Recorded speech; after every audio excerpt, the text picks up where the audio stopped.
रहीम अस्सलाम वालेकुम। आज हम स्टार्ट करने जा रहे हैं अपने फ्री CCNA हिंदी लेक्चर्स की सीरीज़ और मैं कोशिश करूंगा बहुत ही इजी और सिंपल लैंग्वेज में आपका पूरा CCNA कवर कर दूं and you will become a good network engineer. तो let's start. What is network? Network क्या होता है and how internet works? Internet किस तरह से काम करता है? तो ये बात समझने के लिए हमें तीन चीज़ों पे थोड़ी सी नज़र डालनी होगी कि लैन क्या होता है, वैन क्या होता है और इंटरनेट किस तरह से काम करता है। तो let's start. Communication between two devices. मुझे कम्युनिकेशन कराना है दो PCs के बीच में, तो कैसे कराऊंगा? एक केबल लूंगा और उस केबल से इन दोनों कंप्यूटर्स को जोड़ दूंगा और इन दोनों कंप्यूटर्स के बीच में कम्युनिकेशन हो जाएगा। अब यहाँ मेरे पास 4 PCs हैं, तो एक डिवाइस जो हम यहाँ पे यूज़ करते हैं उसे बोलते हैं हम स्विच। स्विच L2 डिवाइस होता है। ये स्विच क्या होता है, L2 L3 क्या होता है, ये आगे के लेक्चर्स में कवर होने वाला है। और फिलहाल आप बस इतना समझ लीजिए कि ये स्विच के पोर्ट से मैंने एक कंप्यूटर कनेक्ट कर दिया है, दूसरा कंप्यूटर कनेक्ट कर दिया है और इस तरह से मेरे चारों कंप्यूटर्स जो है वो इस से स्विच से कनेक्ट हो गए हैं और इनके बीच में कम्युनिकेशन हो जाएगा। ये है मेरा लोकल एरिया नेटवर्क लैन। मान लीजिए ये एक ऑफिस का एनवायरनमेंट है और उसके अंदर मैं PCs को इस तरह से कनेक्ट कर सकता हूँ। अब बात करते हैं वैन की।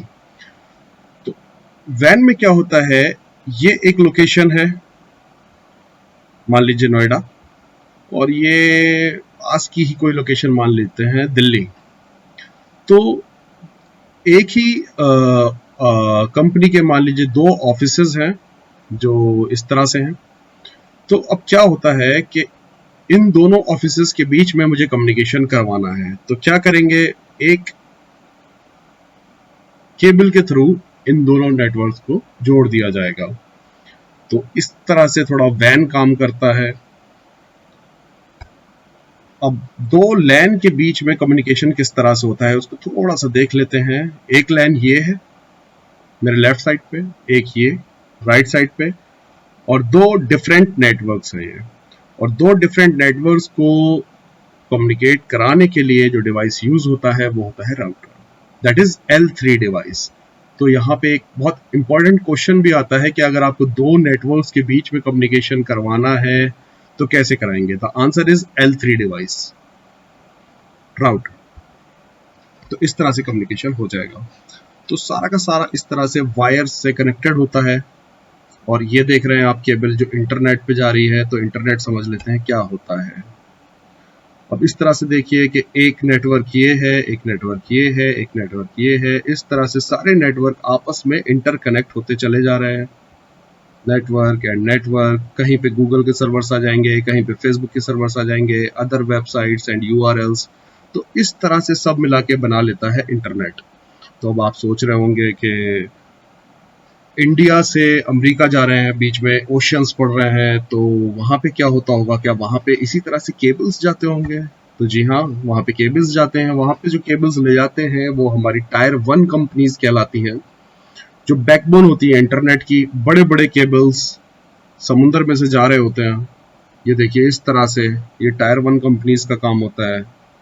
अब मान लीजिए मैं यहाँ बैठा हूँ इंडिया में और मैं टाइप करता हूँ google.com अपने इस पर्सनल PC से, देखा होगा आपने गूगल का पेज खुल जाता है। तो क्या होता है, मान लीजिए इसने मुझे रिडायरेक्ट कर दिया है US के ही सर्वर पे, गूगल के। तो ये यहाँ से होता हुआ, ऐसे होता हुआ, यहाँ गूगल के कहीं पे सर्वर्स पड़े होंगे मान लेते हैं, और वहाँ से जो रिप्लाई आएगा और उसके बाद आप देखेंगे कि मेरे स्क्रीन पे पेज खुल जाएगा गूगल का होम पेज। तो इस तरह से कम्युनिकेशन होता है। ये देखिए आप मरीन फाइबर्स, इस तरह से मरीन फाइबर्स जा रहे होते हैं समुद्र के बीच में।